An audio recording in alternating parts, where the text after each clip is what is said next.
कंस का अक्रूर को नंदगांव जाने की आज्ञा देना और केशी का वध तथा भगवान के पास नारद का आगमन।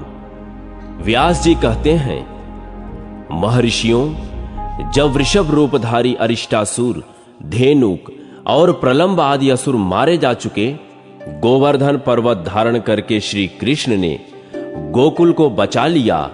उनके द्वारा कालीय नाग का दमन, दोनों यमलार्जुन वृक्षों का भंग, पूतना का वध और शकट भंग आदि घटनाएं हो गईं। तब देवऋषि नारद ने कंस के पास जाकर क्रमशः सब समाचार कह सुनाया। यशोदा और देवकी के बालकों में जो अदला बदली हुई, वहां से लेकर अरिष्ट वध तक की सारी बातें नारद जी के मुख से सुनकर खोटी बुद्धि वाले कंस ने वसुदेव जी के प्रति बड़ा क्रोध किया और समस्त यादवों की सभा में अत्यंत रोषपूर्वक उलाहना देकर उसने यदुवंशियों की बड़ी निंदा की। फिर आगे के कर्तव्य के विषय में इस प्रकार विचार किया। बलराम और कृष्ण दोनों अभी बालक हैं। जब तक वे युवा होकर अत्यंत बलवान नहीं हो जाते, तब तक ही मुझे उनका वध कर डालना चाहिए। युवा होने पर तो वे मेरे काबू के बाहर हो जाएंगे। यहां महापराक्रमी चाड़ूर और बलवान मुष्टिक दोनों पहलवान मौजूद हैं। इनके द्वारा मल्ल युद्ध में उन दोनों मत वाले बालकों को मरवा डालूंगा। धनुष यज्ञ नामक उत्सव देखने के बहाने दोनों को व्रत से बुलाकर ऐसा यत्न करूंगा जिससे उनका नाश हो जाए। इस प्रकार सोच विचार कर दुष्टात्मा कंस ने बलराम और श्री कृष्ण को मार डालने का निश्चय किया और वीरवर अक्रूर को बुलाकर कहा, दानपते, तुम मेरी प्रसन्नता के लिए एक बात मानो। यहां से रथ पर बैठकर नंदगांव जाओ। वहां वसुदेव के दो पुत्र हैं जो मेरा विनाश करने के लिए विष्णु के अंश से उत्पन्न हुए हैं। वे दोनों दुष्ट बढ़ते जा रहे हैं। चतुर्दशी को धनुष यज्ञ का उत्सव होने वाला है। उसमें कुश्ती लड़ने के लिए उन दोनों को बुला लाओ। मेरे दो पहलवान चाड़ूर और मुष्टिक दांव पेच में बहुत कुशल हैं। इनके साथ यहां उन दोनों की कुश्ती हो और सब लोग देखें। वसुदेव के दोनों पापी पुत्र अभी बालक ही हैं। द्वार पर आते ही उन दोनों को महावत की प्रेरणा से मेरा कुवलया पीढ़ हाथी मार डालेगा। उन दोनों को मारकर मैं दुष्ट बुद्धि वाले वसुदेव, नंद और अपने पिता उग्रसेन को भी मौत के घाट उतारूंगा। तत्पश्चात समस्त गोपों का गोधन और सारा वैभव छीन लूंगा, क्योंकि वे दुष्ट मेरे वध की इच्छा करते हैं। दानपते, तुम्हारे सिवा ये सभी यादव बड़े दुष्ट हैं, अतः मैं क्रमशः इनका भी वध करने के लिए प्रयत्न करूंगा। तदनंतर यादवों से रहित यह समस्त अकंटक राज्य अकेला ही भोगूंगा। अतः वीर, तुम मेरी प्रसन्नता के लिए वहां जाओ। गोपों से ऐसा कहना जिससे वे भैंस का घी, दही आदि उपहार की वस्तुएं लेकर शीघ्र यहां आए। अक्रूर जी बड़े भगवत भक्त थे। कंस के इस प्रकार आदेश देने पर उन्हें बड़ी प्रसन्नता हुई। इसी बहाने कल भगवान श्री कृष्ण के दर्शन तो करूंगा, इस विचार ने उन्हें उतावला बना दिया। राजा कंस से बहुत अच्छा कहकर अक्रूर जी शीघ्र ही रथ पर सवार हुए और मथुरापुरी से निकलकर नंदगांव की ओर चल दिए। इधर कंस का दूत महाबली केशी कंस के ही आदेश से वृंदावन में आया। श्री कृष्ण चंद्र का वध करना ही उसकी यात्रा का उद्देश्य था। उसने घोड़े का रूप धारण कर रखा था। वह अपनी टोपों से पृथ्वी को खोदता, गर्दन के बालों से बादलों को उड़ाता तथा वेग से उछलकर चंद्रमा और सूर्य के भी मार्ग को लांघता हुआ गोपों के समीप आया।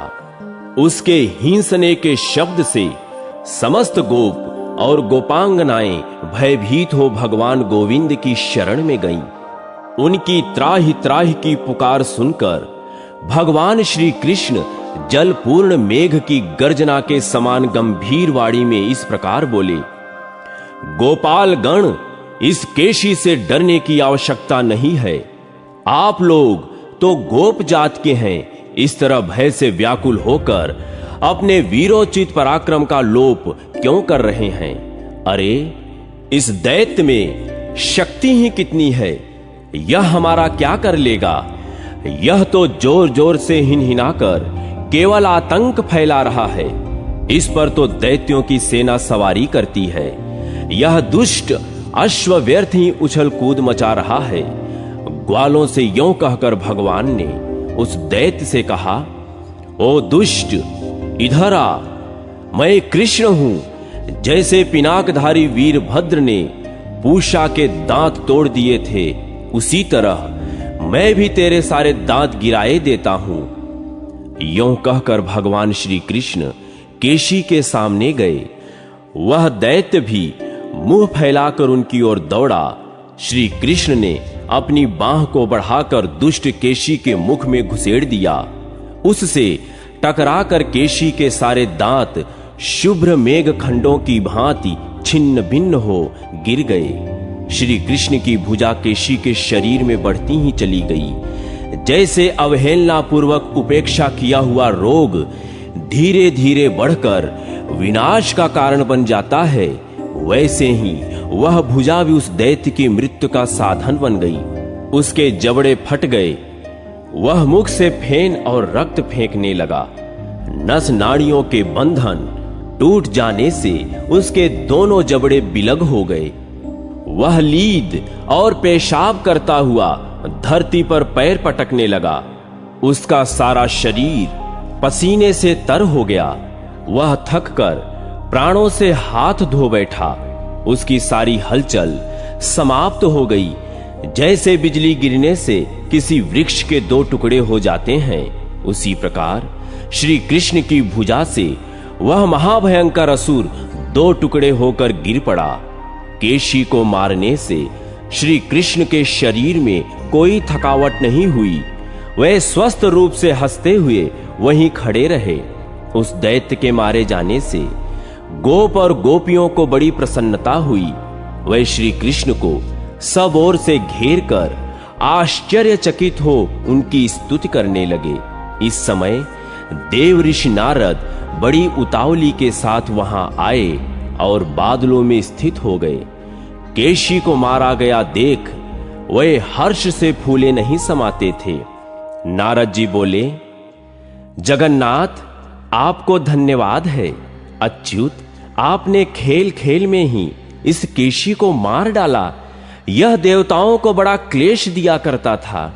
मधुसूदन, आपने इस अवतार में जो जो महान कर्म किए हैं, उनसे मेरे चित्त को बड़ा आश्चर्य और संतोष हुआ है।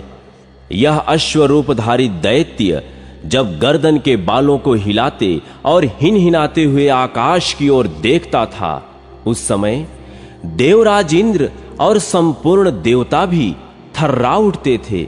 जनार्दन, आपने दुष्टात्मा केशी का वध किया है, इसलिए अब लोक में आप केशव नाम से विख्यात होंगे। आपका कल्याण हो। अब मैं जाऊंगा और परसों कंस के यहां आपके साथ जो युद्ध होगा उसमें फिर सम्मिलित होऊंगा। धरणीधर, उग्रसेन कुमार कंस जब अपने अनुचरों सहित मारा जाएगा, उस समय पृथ्वी का भार आप बहुत कुछ उतार देंगे। उसके बाद भी राजाओं के साथ आपके अनेक युद्ध हमें देखने को मिलेंगे। गोविंद, आपने देवताओं का बहुत बड़ा कार्य सिद्ध किया और मुझे भी बहुत आदर दिया। आपका कल्याण हो।